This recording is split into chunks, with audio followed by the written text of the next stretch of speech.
You a mumble rapper, Bow Wow. You'll never understand. That's what real rap is about. Put him in the coffin. It's from my favorite YouTube video. I was like, you're a mumble rapper, Bow Wow.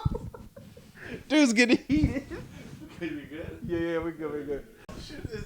I don't want to be here anymore. Imagine like if we ever go live and that shit just fucks up the first time we go live. This is what we doing. Like, hey, look, there's a reason why we double check everything, cause shit fucking sucks sometimes.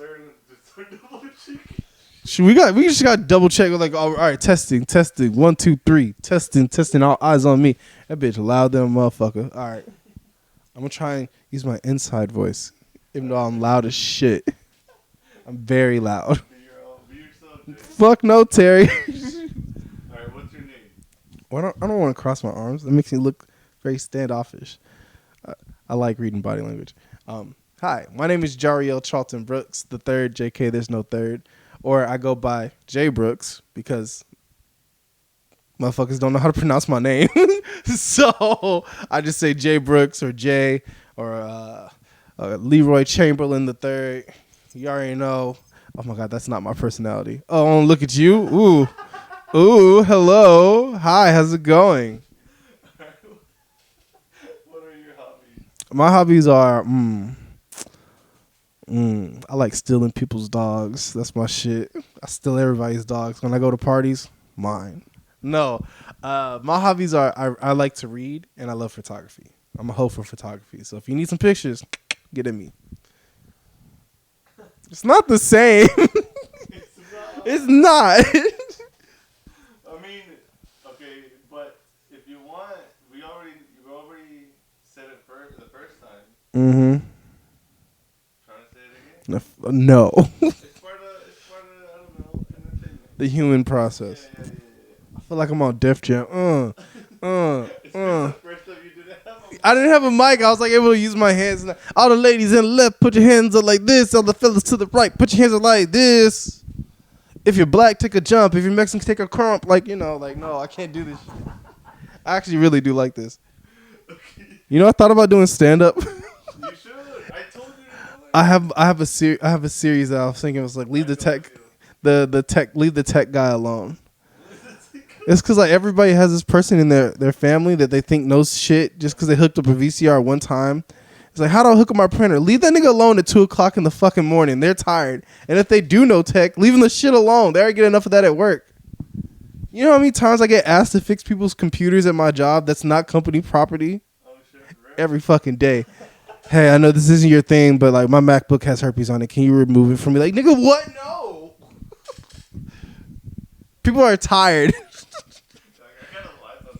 Nobody understands that. Clients don't understand that shit.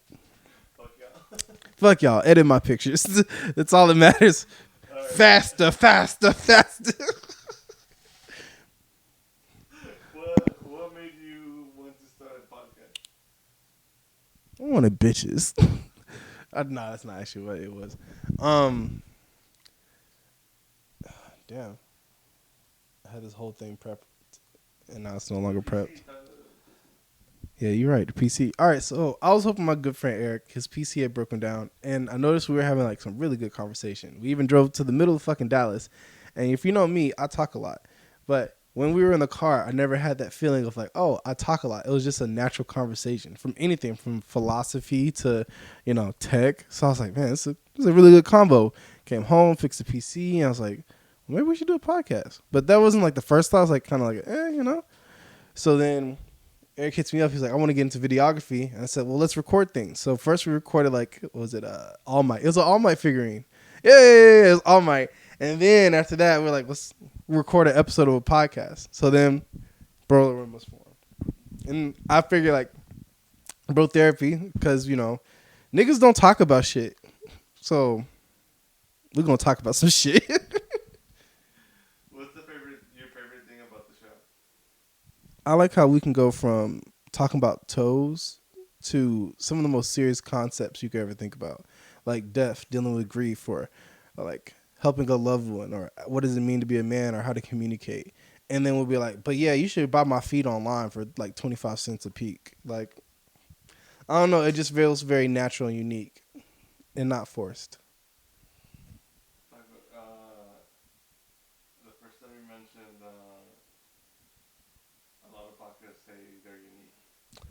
Yeah. Okay. So yeah, like a lot of podcasts do say like, "Oh, we're super unique, we're really quirky, and this, that, and the other," but then they like kind of rein it in for the audience.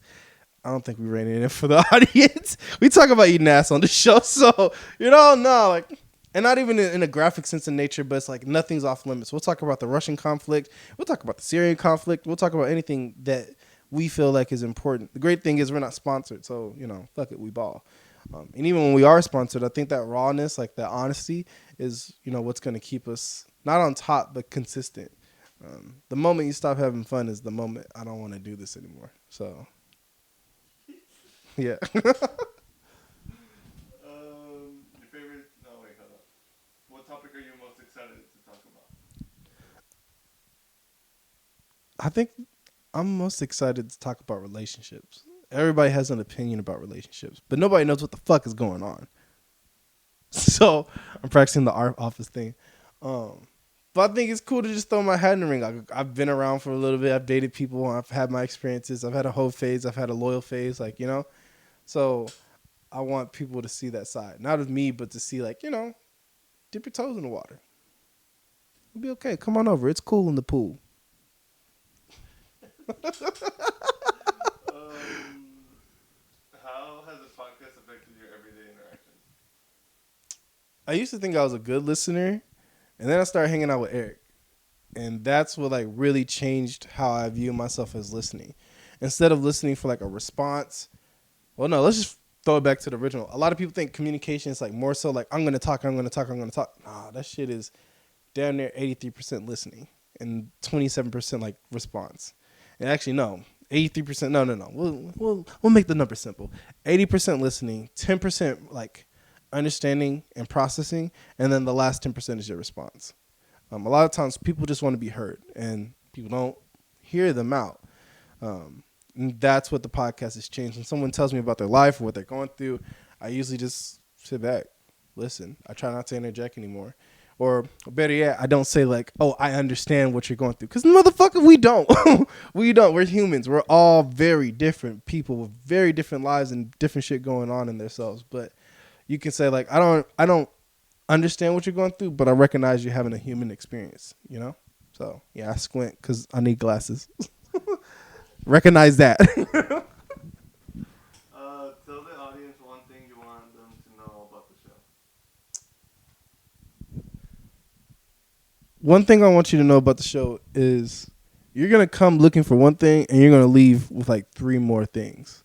And I mean that in a sense where you might come looking for a Myers-Briggs personality test and to understand a little bit better about yourself, and you'll leave knowing that you need to go take better care of your feet. It's not even a joke. Like, foot health is important. It affects your posture and everything else.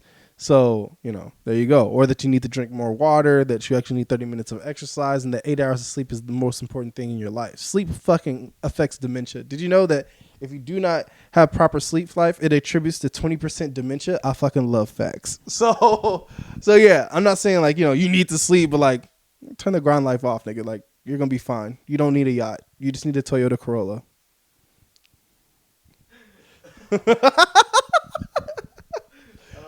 I don't want to fuck a yacht. I hate boats.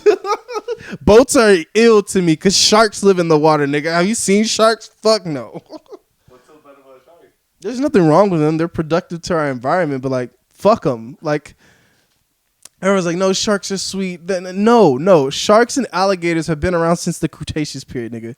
Anything that's been around that long and hasn't really evolved, except for like maybe shrinking in size, no, the fuck not. I'm good. I don't want nothing to do with that shit. And fuck Florida. Dude raped the alligator in Florida. Not attempted rape, raped. He raped an alligator. How you gonna rape an alligator? Like, did somebody hold it down? The fuck? What's Florida? Florida is the armpit of the United States. I don't even care. I have a good friend from Florida, and I tell him every time, like, I hate your state. State is musty. Nothing but BBLs and Cubano sandwiches. Those hoes hit, though. With the fucking pickle, I fuck with the Cuban sandwich, though. What's the hardest part about the show? Bro, the editing. Because me and Eric both work jobs. So That's like 8 hours of our day already gone, and we're both in relationships. He's married, so we have to find time between all of our other responsibilities to edit. Most other podcasts have somebody that edits the videos for them, but we do everything ourselves. Like Eric does a great job with all of our TikTok content. So all those great videos where he's like, yeah, or I'm like that's him. I've learned a little bit from him on editing myself. So it's finding the time between photography, school, work to make these videos come to life. That's the hardest part. Everything else is fine. The setup is fine. The topics are fine. Finding time to do it is fine. But editing, that motherfucker hard. There you go. Oh, and then you said listen to. Oh yeah. My name is Jay Brooks, and you should listen to the Burler Room podcast.